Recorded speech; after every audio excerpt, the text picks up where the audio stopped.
You're not out of shape. You're just under fueling. Recently, I thought I lost my fitness. I couldn't even hold a tempo pace for more than 10 minutes. My lungs were good, but my legs completely shut down. That's not conditioning. That's glycogen. Now, most runners train hard, but they don't fuel hard enough. So today I'm breaking down how to fuel your body so you stop wasting your training runs. Cue that intro music. Who says you need to fly to reach the top? Keep beating your block till your feet are hot. Get your head out the sand, join the flock. It's okay to run scared, we enjoy the lie. Welcome back to the Ostrich Running Podcast. I'm your host, Nick Miraz, and today, solo episode. But first, I gotta say, I'm sorry I missed last week. Things got a little crazy. I'm deep into this training block, a few weeks out from the race, and life got pretty hectic. I had a birthday week, a sick kid, I got sick, pacing duties, also running this business, trying to get the podcast, trying to get trained properly. It all started to add up, and that's kind of what today's episode is all about. But before we jump into it, I want to remind everybody to make sure that you subscribe, review on whatever platform you're listening this podcast to. If you're on YouTube, please leave a comment and subscribe there as well. But it really just helps this whole podcast take off and reach new audiences. So I want to make sure I remind you to do that today. And I'm also going to go ahead and knock out a couple of the ad spots before we even jump into it. So first off, thank you to our sponsors, Ostrich Running. I want to make sure that you guys go check out the site. We have new runner bundles with hats and electrolytes. Make sure you check those deals out. I'm still doing the Salty 6-pack, which is $6 for 6 electrolytes with free shipping. And I want to remind all of my first responders out there, you guys, veterans, first responders, everybody out there, you have a lifelong discount on this website. I am a veteran myself. I want to do what I can to pay it back to the community that I have been a part of for quite some time. And it's just a thank you to all of our frontline workers, all of our veterans out there. Please make sure that you go use your GovX login to get your discount on the website today. So don't forget to use that. Next is Alethea Run. The Alethea Run sensor is a fantastic sensor. Use it.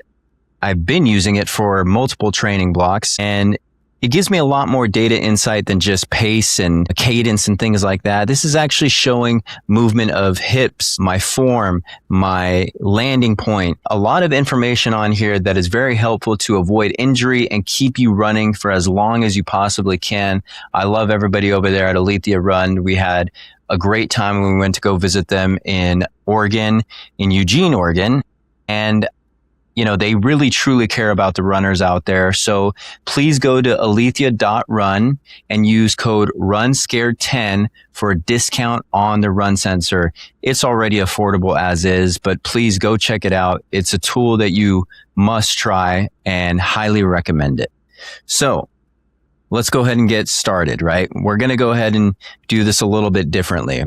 We're not going to have any stats, no framework, no here's what we're going to cover. I actually want to start with a story.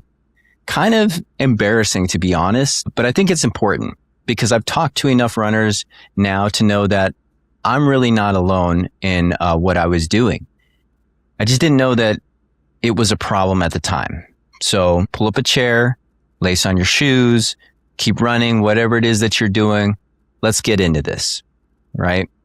So recently, as I discussed, I have been pretty heavy in this training block. I could feel the effects of it. It seemed like a normal training block. I knew that, I was going to go into this. I was going to be tired. That's just what happens, right? When you're doing multiple long runs, you're trying to hit speeds that you really never hit before. I knew that I was going to be feeling fatigued. Well, a few weeks ago, like I mentioned, it was a busy week, spring break, kids were at home. We had a birthday week. We were going to Universal Studios and a lot of walking, a lot of running. Got done with that. That following Monday, my son's sick with a stomach bug. So I'm up all night, just making sure his fever's down, helping him while he's, puking, to say the least. And, it was just normal dad duties, right? Of course, Monday comes along. He's not at school. I know that I need to get him through this so I can get back to life as normal.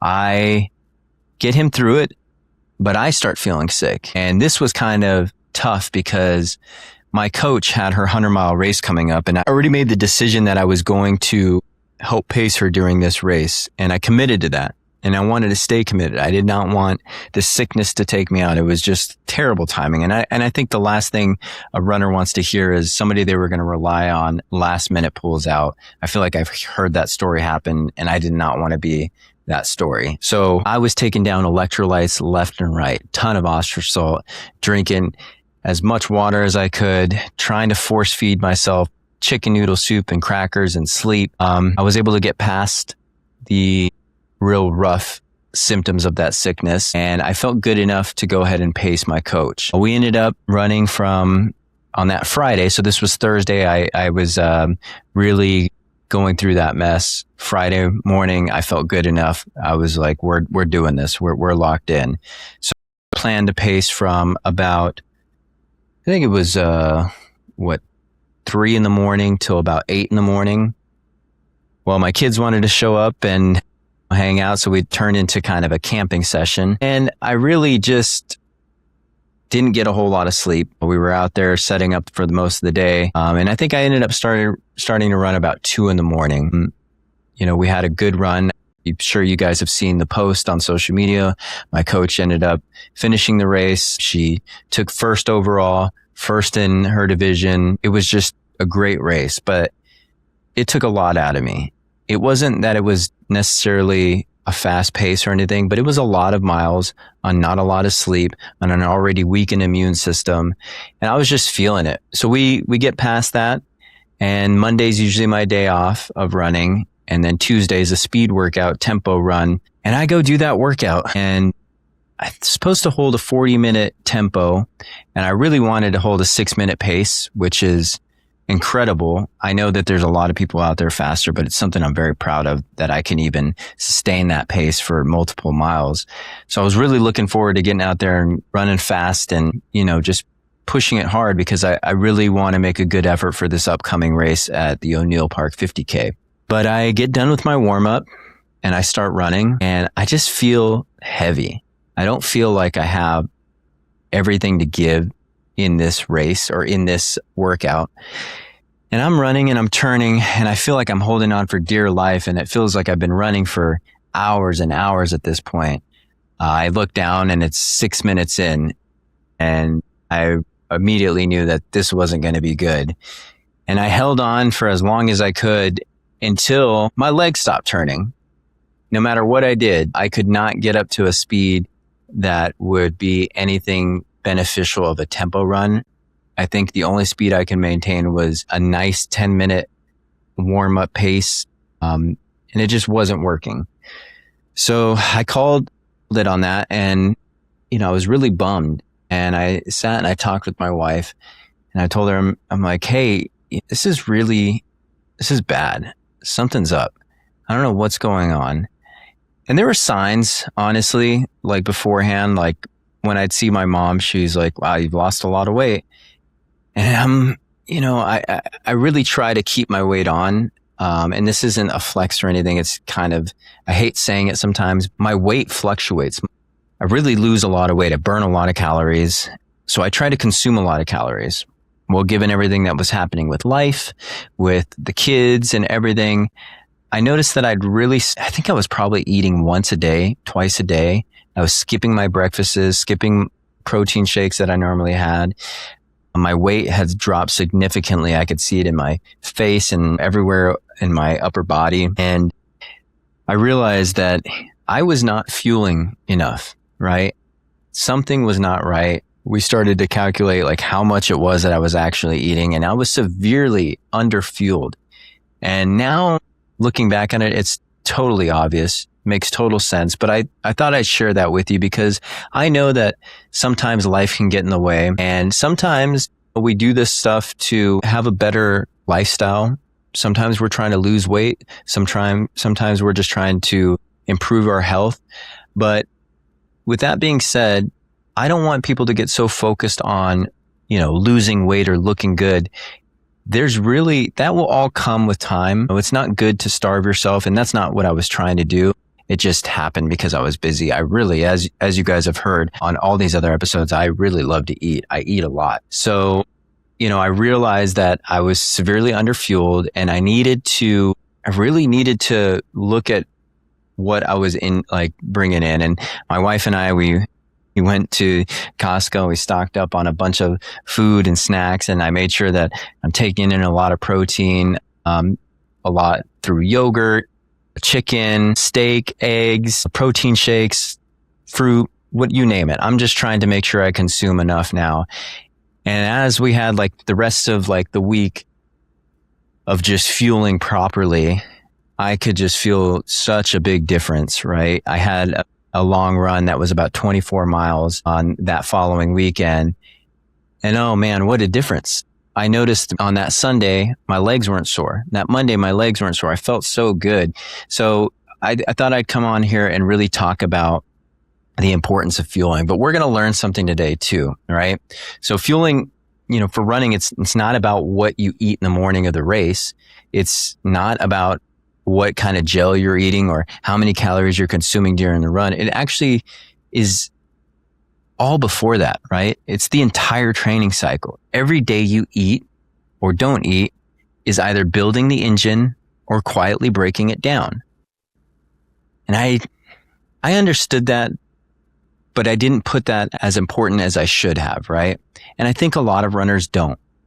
We're a culture that sometimes confuses leanness with performance, like I mentioned, right? Discipline with deprivation.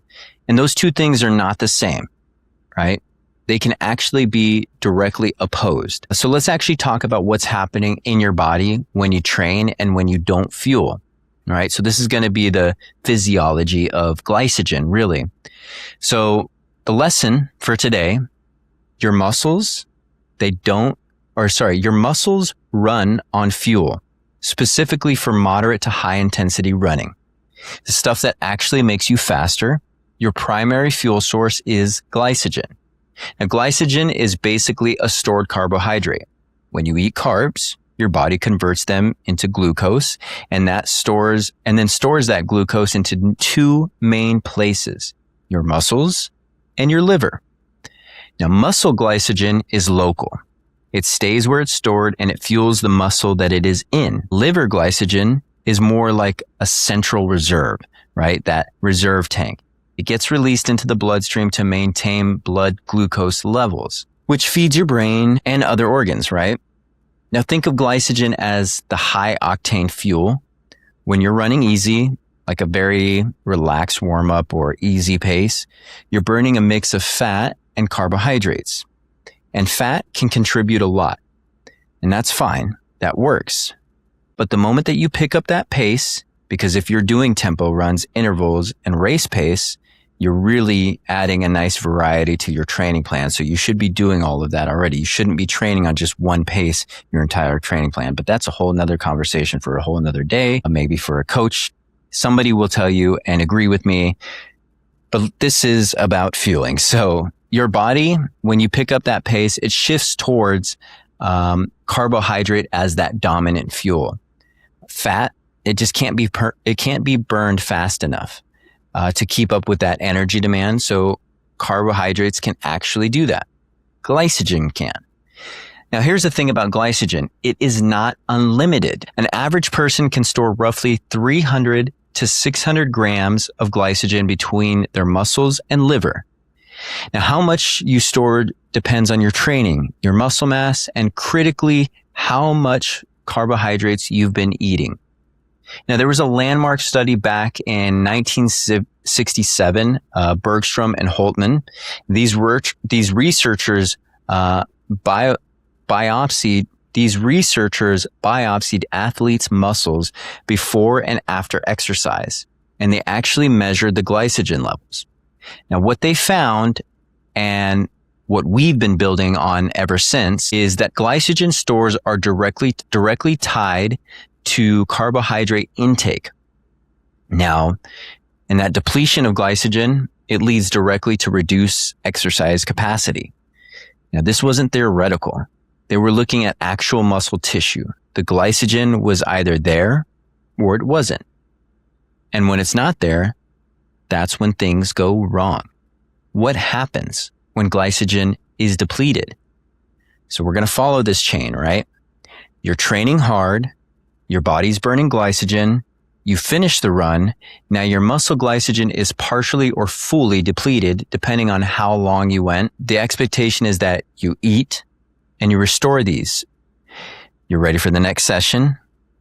But if you skip a meal, what if you don't eat enough? That glycogen doesn't come back. Your muscle goes into the next workout already running low. And the next one after that. And a few weeks of this, you're starting every single run with a depleted tank. Now here's where the physiology gets really interesting and really relevant to what happened to me on that run, on that tempo run. Easy paces, probably not going to even notice it. You can still run, fat's being utilized. You feel okay, maybe a little bit sluggish, but you get through it, right? But the moment you ask your body to perform at higher intensity, a tempo pace, an interval work, a race effort, glycogen becomes the primary fuel. And if there's not enough of it, your muscles literally cannot sustain the power output. There was another study by a couple scientists in 1986 who looked at trained cyclists and tracked exactly when and why they hit what we call the wall or fatigue. And we know it as bonking, hitting the wall. And they found that fatigue at high intensity was closely associated with glycogen depletion. And when the muscles ran out of glycogen, performance dropped. And the drop, it wasn't gradual. It was sudden. The muscles just couldn't sustain the work rate. So does that sound kind of familiar? Because that's exactly what happened to me at minute 6 of that tempo run. My lungs were fine. My cardiovascular system was fine, but my muscles, specifically the fast twitch fibers I was recruiting at the time to hold that tempo pace, had no glycogen left to burn. So they completely shut down. Now, legs versus lungs, when your lungs are fine, but your legs are done, that's almost always a fuel story. Now, more recently, there was another study in 2013 where some scientists looked at glycogen at an even deeper level, right? Inside the muscle fiber itself, specifically within the mitochondria near what's called myosin proteins. And look, I had to research this stuff because I don't know this out of the top of my head, but hang on with me. We're here looking at it, right? So myosin proteins that actually create muscle contraction. What they found was that glycogen depletion at these localized sites impairs muscle function even before total muscle glycogen is fully depleted. So in other words, you don't have to be completely empty to feel the effects. The quality of your glycogen stores within the muscle cells, it matters. Not just how much you have in aggregate or in storage, right? So when people say, I felt fine, but my legs just died. Well, there's a real physiological explanation for that. It's definitely not weakness. It's not mental. It's what I like to tell my daughter all the time. It's science. It's chemistry, right? It's muscle fibers that have run out of fuel that they need to contract with force, right? So if we go back to the story, right? Me sitting there on that tempo workout, just bewildered, 2 miles probably into what should have been like an 8-mile workout. I'd been eating once, maybe twice a day. And I had no idea how many carbs I was actually getting. But I can tell you, looking back at it, definitely wasn't enough. Not even close. I was training 4-5 days a week, running probably 35 to 40 miles, doing workouts, doing long runs. And I was feeling like someone who was mostly just sitting on the couch watching TV all day. And it's tough, man, because life gets in the way. Yeah, I have so many things on my plate that time gets away from me and I forget. But you have to be disciplined in your fueling, right? My glycogen stores, they weren't just a little low, they were chronically depleted. week after week, session after session, I was never even fully restoring them. My body was trying to adapt, doing what it could do with the fat that I had and whatever glucose it could pull from any protein that I ate, any little bit that is. And for easy runs, I could probably fake it, right? But the moment that I asked for something more, that tempo pace, that real intensity, there was simply nothing there. But yeah, my muscles knew. They were screaming at me. They told me in the clearest possible way, we're done. And that's the lesson, right? Underfueling doesn't just make you feel tired. I mean, boy, was I tired too. Sports, I was just going to sleep tired, going to sleep or waking up tired. And I was going to sleep late too. That was bad. I mean, so many hours in the day and you just feel like you have to do so much. Shout out to all of you working professionals out there in a training cycle. You guys know it's tough. It's tough. I know some of our listeners out there, are nurses working very long shifts and still training to have these big goals, right? You people out there are amazing. You're putting in so much work and it's just incredible that you have these crazy, stressful long days and you're still chasing a big goal. I want to remind you, don't lack on fueling. Make sure you fuel as much as you can, right? So I just want to make sure that, your body is able to hold the capacity that it needs to perform at all intensities so it can make you better.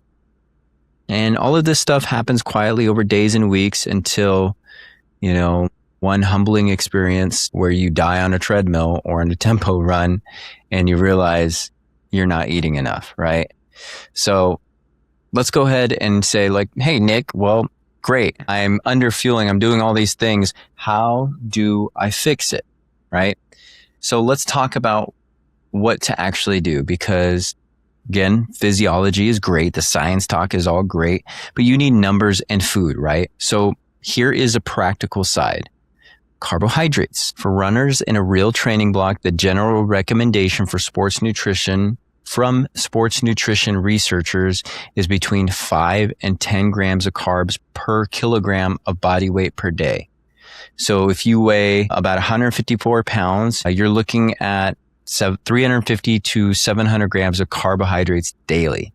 And that sounds like a lot, and it probably is more than most recreational runners are really eating. But the higher end of that range is for heavy training days, like high mileage athletes. If you're running 30 to 50 miles a week with quality work, you're probably in that 5 to 7 gram per kilogram range on most days. So the point isn't to count every single carbohydrate, right? Because we don't need another thing to be stressed about, right? We're already looking at pace and time and heart rate and zones and blah, blah, blah. Why do we need to add on how many grams per kilogram am I taking in? The point is just to understand that carbs, they aren't the enemy, right? For running, carbohydrates are the infrastructure. So let's go to right? You need protein to repair that muscle damage that comes with training. I always made it a point when I was on top of my fueling to have a protein shake immediately after a high intense workout, an interval, a hill, something with high elevation, strength training. I immediately would be done with that and I would consume protein because that's that prime time that you need to absorb that protein. So you need it to repair muscle damage that comes with the training. And they recommend for endurance athletes is 1 to 2 grams of protein per kilogram of body weight. So if you're, you need about 140 grams of protein. If you're, I need to, let's see here, because we don't need to hear kilograms to pounds, right? So 1 kilogram is about 2.2 pounds, right? Because, we're on the metric system over here. So if we're going to do this right, we're going to do this right. So you're going to need, if you're 140 pounds, right, you're going to need anywhere from 80 to 140 grams of protein daily. This is going to really support muscle recovery, adaptation, and keeps you from breaking down muscle tissue as fuel when carbs are scarce, right? And like I said, timing, especially post-run. Now, there's something that matters a lot and it gets overlooked. When you eat matters, not just what. So there was another study in 1988 by some Ivy League and college students that showed glycogen resynthesis, right? That's the rate at which your muscles restore the glycogen after exercise. It's significantly higher in the first 30 to 45 minutes after a workout than it is later. That's why immediately when I'm done with it, I drink a protein shake, because you want that 30 to 45 minute window. It's substantially higher if you consume protein and food and carbs in that window. The muscle cell is just more receptive to glucose uptake immediately post-exercise because of that elevated blood flow and the increased insulin sensitivity. If you wait 2 or 3 hours to eat after a hard run, you're missing that window.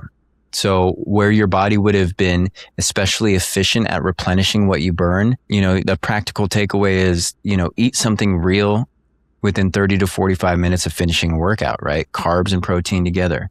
That's it. That's just the window. So we're looking at high protein, high carbs, 30 to 45 minutes after we do an intense workout. We want to make sure that we're, anywhere 1 to 2 grams of protein per 2 pounds of body weight. So about a gram of protein per pound would probably be something good. Now, sodium, right? This is one more thing mentioning. And a lot of people really do miss this, right? Obviously, I have ostrich salt, right? And I was recently, my wife and I are watching that show called The Pit. And it's kind of funny because so many people are coming into that hospital, that ER room, and they're talking a lot about electrolyte deficiencies, heat stroke, or I think we're on season 2 now. But, they're talking about like these real problems that happen when you are deficient in electrolytes. And, sodium plays a really important role in that carbohydrate absorption. Now, sodium glucose, that's a co-transporter in the intestine where it uses sodium to pull glucose across the gut wall and into the bloodstream. That's why it's okay to, have some of these sugary electrolyte powders. Look, I'm not going to knock everything, right? There is that sodium glucose co-transporter that is highly important because having a little bit of sugar can really aid in your recovery. I still like ostrich salt, and I use my ostrich salt post-run. I down a lot of it. I'll have a protein shake. I'll eat something good, some chicken. I like rice for my carbs. I eat a lot of bread. I kind of like pastries too. So we're going to call that carbs too. I'm pretty sure I'm right around where I need to be. You want to be able to have that co-transporter in the intestine to use the sodium to pull glucose across the gut wall and into that bloodstream. This is why sports drinks have the sodium in them, and it's not just for electrolyte replacement, right? It's that absorption mechanism. So if you're eating carbs, but you're not getting adequate sodium, especially on high sweat days, absorption can be slower than optimal. A little salt in your meals, especially around training, it's not something to fear. Put a little bit of salt in there. You'll be good to go. So let's talk about some real world food examples, right? I probably should recommend some good food, right? Can't recommend everybody do what I was doing. California burritos, fried food, all of that good stuff, right? Look, have it. I don't know, but in this episode, I'm going to actually give you real world food examples that you probably should use, right? So again, I don't want this to feel like a nutrition textbook and you have to do this. This is just a tip from a guy who just made a mistake of underfueling and felt the effects of it and felt like if I'm doing it, probably other people are too. So let's help each other out here, right? But before a workout, maybe a bowl of oatmeal, banana, a little bit of peanut butter, some rice with eggs, a bagel with ham, turkey, something like that. You want carbs that digest reasonably well, right? Some protein, not a ton of fat or fiber, especially if you're going to do a hard effort, right? I know that's tough. Once I started fueling again, I realized I had to retrain my gut, right? Because then you really go on that run and you feel like the urge to poop. So that's just real talk. You're going to feel that again. You got to train your gut again. You got to be ready to go, but give yourself enough time to digest, right? Or, if you can't eat anything before you run, do that run, but hopefully you fueled properly the whole remainder of the day so that that previous night sets you up for success in that morning run with an empty stomach, right? Just maybe a little something in there might help you out, right? So after that workout, that critical 30 to 45 minute window, I like chocolate milk. Maybe it's Ovaltine. I am not sponsored by Ovaltine, but maybe I can be. The research on chocolate milk is pretty solid, right? I understand, have food allergies or we're lactose intolerant. So, there's definitely alternatives to that, right? But it hits the carb to protein ratio really well. Or you can do a rice bowl with chicken, some sort of sauce, to zhuzh it up. Smoothie with banana, protein powder, and milk. My kids love this. My wife loves this. I make a protein shake with bananas, strawberries, blueberries, and protein powder. So good. Just get your protein powder of choice, right? I got no qualms with protein powders. I'm sure somebody has something to say about it, but just get protein in. The goal is roughly 3 to 4 parts carbs to 1 part protein in that window, right? So that's kind of the ratio that you want to be at. In your day-to-day meals, right? Your rice, pasta, bread, potatoes, oats, those are your friends. Fruit, legumes, beans, all that stuff. You want to add protein to most meals, right? Whether that be eggs, chicken, fish, Greek yogurt, whatever you can tolerate and enjoy. Don't skip meals. Especially don't skip the meal closest to your workout, right? I understand if you work out in the morning, don't skip dinner. You need it, right? If you work out in the afternoon, do that morning meal so you're fueled and ready to go. Just, be smart about it. Do lunch. If it's before dinner where you run, just make it, plan what works the best, right? And if you're training in the morning, like I said, and not eating before, there's contexts where that's fine. Just know that you're running with the depleted liver glycogen from overnight fasting. Okay. So maybe a little something in there. You got to train the gut somehow, especially on these long efforts. You're going to have to eventually learn how to run with some food in you, right? But, make it easy, make it easy for you. If you're doing an easy run, don't worry about it, right?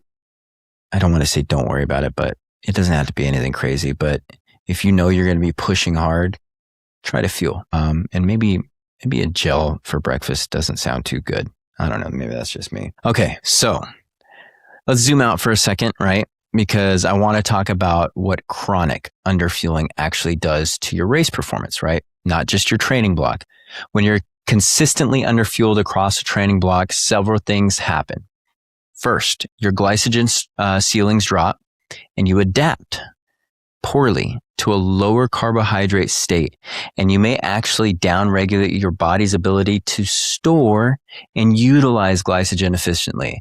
So you're training your body to get by on less, but getting by is not the same as performing, right? It's very important to realize that. Secondly, your body starts using muscle protein for fuel. Oh man, this is what was happening to me. When carbohydrates are scarce and fat can't keep up with energy demand, your body turns to amino acids from your own muscle tissue. And you're literally burning the thing you're trying to build. And that's terrible, right? This is called gluconeogenesis. Gosh, I did research on this, so I didn't write that term. It is here within my research. And I probably said it wrong, but what are you going to do, right? I'm a real guy talking about some big word stuff, but I want us to all know about it, right? So gluconeogenesis, gosh, Nick, good job. And in a chronically underfueled runner, it becomes a real factor, right? Third, and this one matters, right? Your mental sharpness drops. I can't tell you how cloudy and foggy my brain was during this whole time. It's running on glucose. So if you don't have glucose, your ability to push through discomfort and making pacing decisions, to stay focused late in miles of a whole race, all of that degrades. Why do you think even sometimes in the middle of the night at a long race, you're out there confused, trying to figure out trail math, running math of what pace you're at, and you can't even do simple addition, right? And that's because you're probably underfueled and you're really losing focus. And yeah. Let's go ahead and not do that because, it's just not good. People think that bonking is a leg problem, but it's actually part of a brain too. And fourth, you show up on race day with a compromised tank. even if you try to carb load for 2 or 3 days before the race, if you've been chronically depleted for months, you're not going to fully compensate. So the work happens weeks before the race, not the night before. You can be disciplined and still be shooting yourself in the foot. And I know that's uncomfortable to hear if you're convinced yourself that eating less is part of the commitment, but it's not. It's just harm with a good story attached. Okay. So let's go ahead and just bring this episode to a close nice and slowly. Thank you for listening to me ramble about eating, whether you're running. I'm sure you're probably really hungry by now and you can't wait to get back and done with this run and eat. And let me tell you what, you're almost there. We're almost there, just a little bit longer. Hang on with me. We're going to close this out strong. Okay. So you keep pumping those legs while I keep talking and running my mouth. We're going to get through this run. We're going to get through this episode. If you take nothing else from today, if you're running and you're about to skip this part, here's the 3-point framework I want you to carry with you. Number 1, eat enough carbohydrates every day, not just on race day. Your glycogen stores are rebuilt daily. Even training day is a day your body needs raw material. Target at least 5 grams per couple pounds of body weight as a baseline. If you're in a real training block, then that means eating meals, real meals, multiple times a day. Don't try to out-discipline your physiology, right? Eat, eat, eat. I'm part of big corporate eating company. So be careful. Number 2, you want to hit the post-workout window. This is so important. That 30 to 45 minutes of finishing a hard session, eat something that combines carbohydrates and protein. This is when your muscles are most primed to absorb and restore. Doesn't have to be complicated. Chocolate milk, a smoothie, a rice bowl, something real, something soon. Don't wait until dinner. Do not feel hungry. Your way out of it. And number 3, learn to read your legs, not just your lungs. If your lungs feel fine, but your legs have nothing, if you're struggling at paces that used to feel easy, before you blame fitness or sleep or stress, ask yourself, what have I been eating this week? Not just today, this week. Chronic underfueling shows up slowly and then all at once. So pay attention. The legs usually know before the brain admits it. That's it. The 3 things. Carbs every day, post-run window, read your legs. Super easy. 1, 2, 3. So I don't think I'm the only one who's stood on the side of a trail just wondering what happened. I don't think nutrition is talked about enough in running spaces outside of like elite athletes who are doing Ironmans or running 100 miles in 12 to 14 hours. Insane. But it matters really at every level. It mattered for me when I was running just 40-mile weeks. And I thought I was being disciplined, right? Just doing the workout, doing all this, showing up. But fueling is what makes that workout count. Again, thanks for being here with me today. If this one hit home, share it with somebody who needs to hear it, right? Save this episode. I want to say thank you again, week after week. The messages that you send of support, it all really goes a long way. I mean, I truly appreciate the messages that I get. Like I said before, I'd still do this with nobody around, but it does make it feel a little worth it hearing you guys support the show, support what we're doing here. Again, I'm so sorry that I missed last week. It was as a result of this underfueling. So see what happens? You underfuel, you miss recording a podcast episode. Everything's all out of whack. So let's not do that. I promise you, I am not going to underfuel. I'm going to make sure I fuel as properly as I can to have the best performance I can come May. I hope that you guys continue to fuel your bodies well. Thank you again to Ostrich Running, our sponsors, and Alethea Run. To all of you listeners week after week, cue that outro music. Jarrett, you better show up next week. Goodbye. Who says you need to fly to reach the top? Keep beating your block till your feet are hot. Get your head out the sand, join the flock. It's okay to run scared, we enjoy it a lot. I'm an odd kid, like an ostrich. I got a pod, kids, here's a topic. Blaze your own trail, don't be cautious. 2 birds, 1 stone's how I rock it. can't make an omelet without breaking a shell. But they say grew up, now I'm raising hell. Haters gonna hate, yeah, they praying you fail. So put in the work, whether pavement or trail. The grades fell down, but they got to the feet. Run your own race, put this pod on repeat. Shake your tail feather, keep nodding your beaks. Ostrich gang, or you're not my peeps. Who says you need to fly to reach the top?